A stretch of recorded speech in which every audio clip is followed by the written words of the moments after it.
ಪಿತನ ಸುತನ ಮತ್ತು ಪವಿತ್ರಾತ್ಮರ ನಾಮದಲ್ಲಿ ಆಮೇನ್. ಘೋರ ಪಾಪಿಯಾದ ನಾನು ನಿಮ್ಮಿಂದ ದೂರ ಹೋದಾಗ ನಿನ್ನ ಪ್ರೇಮದಿ ನನ್ನ ಅಪ್ಪಿಕೊಂಡು ಕ್ಷಮಿಸಿದಂತ ನನ್ನ ಏಸಯ್ಯ, ಎಂತ ಒಳ್ಳೆ ದೇವರು ಏಸಯ್ಯ, ಎಂತ ಒಳ್ಳೆ ದೇವರು ಏಸಯ್ಯ, ನನ್ನ ಚಿಂತೆಯೆಲ್ಲ ತೀರಿದಯ್ಯ ನಿನ್ನ ಸೇರಲು, ಎಂತ ಒಳ್ಳೆ ದೇವರು ಏಸಯ್ಯ. ಪ್ರಭು ಕ್ರಿಸ್ತರಲ್ಲಿ ಆತ್ಮೀಯ ಸಹೋದರ ಸಹೋದರಿಯರೇ, ಈ ದಿನದ ಮುಂಜಾನೆಯ ಜೀವಸ್ವರ ಪ್ರಕಟಣಾ ಗ್ರಂಥ 18ನೇ ಅಧ್ಯಾಯ.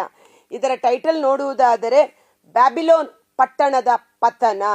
ಬ್ಯಾಬಿಲೋನ್ ಅಂದಾಗ ನಮಗೆ ನೆನಪಾಗುವಂಥದ್ದು ಅಹಂಕಾರ, ದೇವರನ್ನ ಧಿಕ್ಕರಿಸಿ ಮನುಷ್ಯರಲ್ಲಿ ವಿಶ್ವಾಸವಿಟ್ಟು ಮನುಷ್ಯ ಬಲವನ್ನ ಮನುಷ್ಯ ಶಕ್ತಿಯನ್ನ ನೆಚ್ಚಿಕೊಂಡಿರುವ ಒಂದು ನಗರ, ಪಾಪಾಕ್ರಮ ತುಂಬಿ ತುಳುಕುತ್ತಿರುವ ನಗರ, ಭೂರಾಜರುಗಳನ್ನೆಲ್ಲ ತನ್ನ ಅಧೀನದಲ್ಲಿಟ್ಟುಕೊಂಡು ನಾನೇ ದೇವರು ಎಂದು ಹೆಮ್ಮೆಯಿಂದ ಇದ್ದಂತ ಒಂದು ಸ್ಥಳ ಬ್ಯಾಬಿಲೋನ್ ಎಂಬ ಮಹಾನಗರಿ ಅಥವಾ ಒಬ್ಬ ಸ್ತ್ರೀ ಎಂಬುದಾಗಿ ಹೋಲಿಕೆ ಮಾಡುವುದು ನಮ್ಮ ನೆನಪಿಗೆ ಬರಬೇಕು.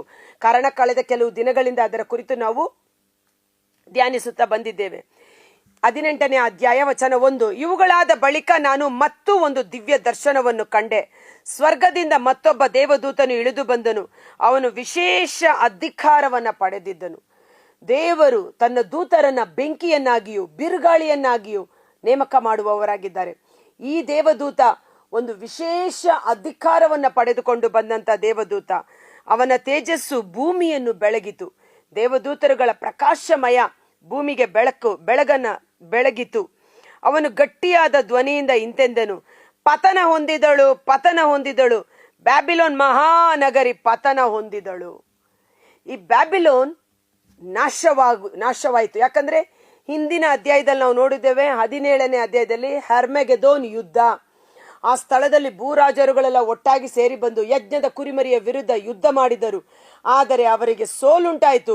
ರಾಜರುಗಳೆಲ್ಲ ರಾಜ, ಒಡೆಯರಿಗೆಲ್ಲ ಒಡೆಯ, ಪ್ರಭುಗಳ ಪ್ರಭು, ರಾಜಾದಿ ರಾಜ ಪ್ರಭು ಯೇಸು ಜಯವನ್ನ ಪಡೆದುಕೊಂಡರು.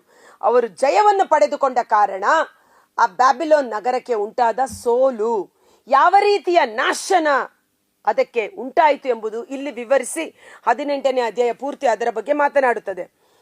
ದೆವ್ವ ದುರಾತ್ಮಗಳಿಗೆ ಬೀಡಾದಳು. ಈ ಬ್ಯಾಬಿಲೋನ್ ನಗರ ದೆವ್ವ ದುರಾತ್ಮಗಳಿಗೆ ಬೀಡು, ನೆಲೆ, ದುರಾತ್ಮಗಳು ತುಂಬಿದಂತ ಸ್ಥಳವಾಗಿತ್ತು. ಅದು ಸುಳ್ಳು ಬೋಧಕರು, ಆ ಮೃಗವನ್ನು ಆರಾಧನೆ